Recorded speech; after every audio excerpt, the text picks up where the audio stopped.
Bienvenidos a Conversaciones, un espacio de la Asociación Diálogo Ciudadano Colombo-Venezolano que se realiza en colaboración con el Observatorio de Venezuela de la Universidad de Rosario. Soy Chomel Las Heras y estaré con ustedes junto a Alejandro Martínez Urieda. Hola Alejandro, ¿cómo te va?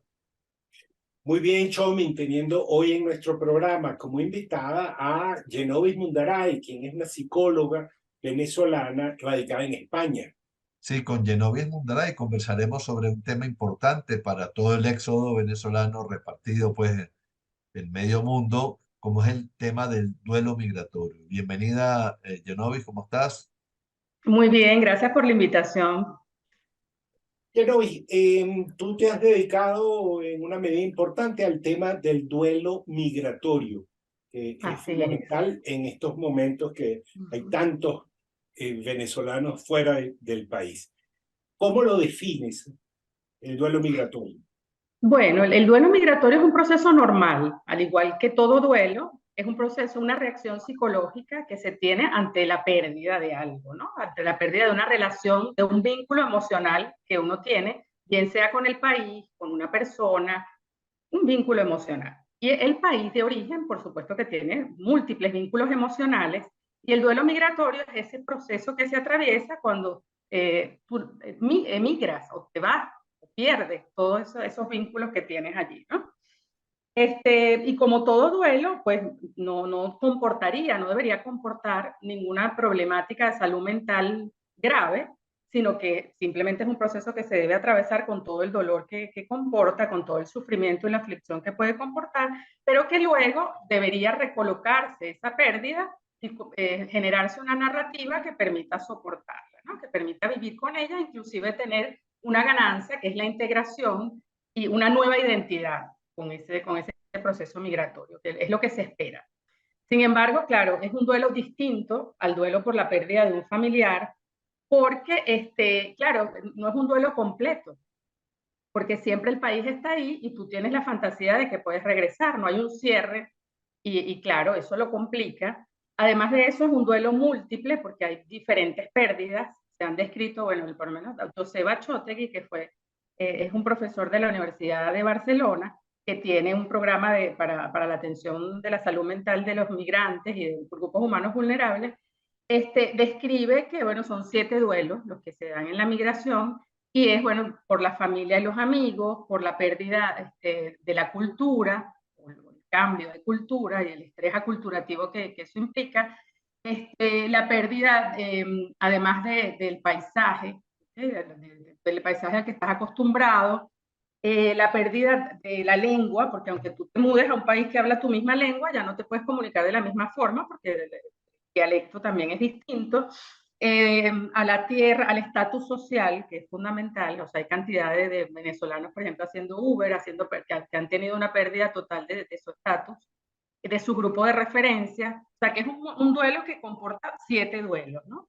Y el otro es los riesgos físicos, de cuando se atraviesa y se pasa por situaciones muy complicadas para la migración, también eso produce un duelo, ¿no? Mira, Además, duelo, ajá, no, no, te iba a preguntar, Genovis, este duelo migratorio se produce siempre en la sociedad de acogida donde llega el migrante, ¿no? ¿Cómo reacciona una sociedad de acogida ante el duelo migratorio, ¿no? ¿Cómo percibe la sociedad el estado de ánimo del migrante? ¿Cómo se da esa relación? sí, bueno, hay varios factores. La sociedad de acogida también sufre un duelo. Por lo menos aquí tú estás perdiendo también un paisaje, una forma de relacionarte con la llegada de un grupo humano distinto a ti. Eso también genera un duelo porque estás también modificando tu cultura. Ahora bien, hay formas distintas de acogida. O sea, hay sociedades que acogen y que están preparadas para eso. Por lo menos en España hay bastantes programas para la acogida. Pero hay sociedades que no entienden porque no están acostumbradas a estos procesos. Y pueden generar, hay como dos vertientes. Unas son muy paternalistas y entonces asumen que el migrante es como un niño, como una persona, dependiendo también de sus características, porque no todo migrante es igual. O sea, no es lo mismo una gente que planificó su migración y tiene toda una preparación que una persona que se va por la frontera. O sea, es un fenómeno muy complejo.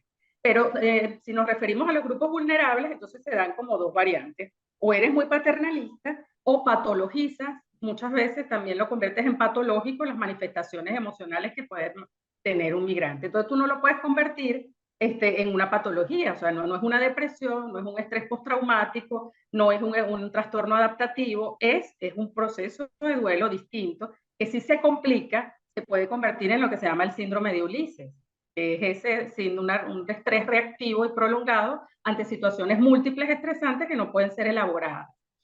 Entonces, claro, las sociedades de acogida son muy diversas. O sea, hay unas que están preparadas y tienen programas y lo comprenden, y hay otras que simplemente no entienden ese fenómeno y lo tratan como algo patológico. Y como de una forma paternalista que debe ser asistida y debe ser prolongada, ¿no? Te hago una pregunta con con dos aristas. Una, ¿qué factores agravan el duelo migratorio?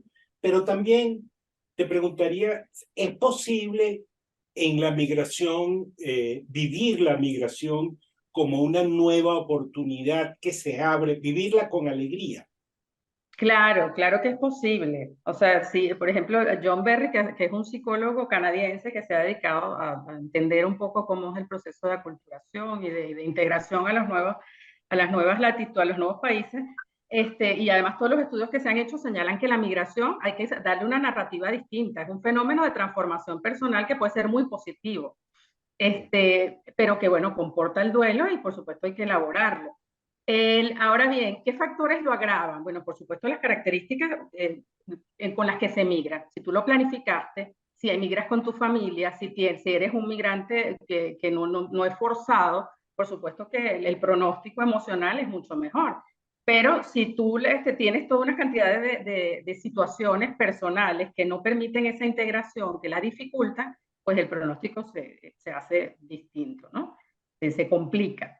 Ahora bien, ¿qué cosas lo favorecen? Ya, si tú ya tienes claro que ese va a ser su sitio de destino y que no vas a irte a otro sitio y que definitivamente debes integrarte, que sería lo ideal, hay que plantearse esa situación como una forma de desarrollo, de crecimiento personal, tener expectativas realistas también con la integración.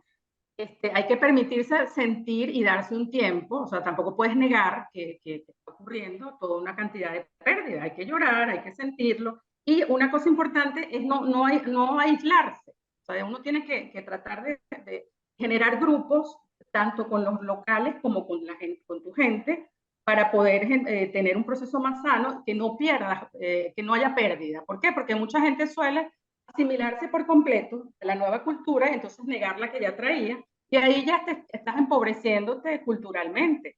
O sea, habría que aprovechar esta nueva oportunidad para un crecimiento, para una nueva identidad también, para un crecimiento personal.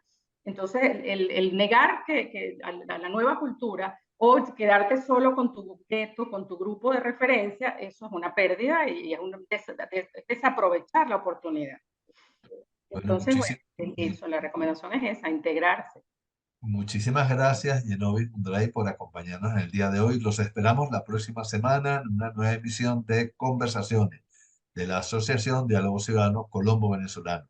Pueden seguirnos también por nuestras redes, así como las del Observatorio de Venezuela, de la Universidad Rosario y en el portal de talcualdigital.com y en sus principales también portales de podcast favoritos. Hasta luego.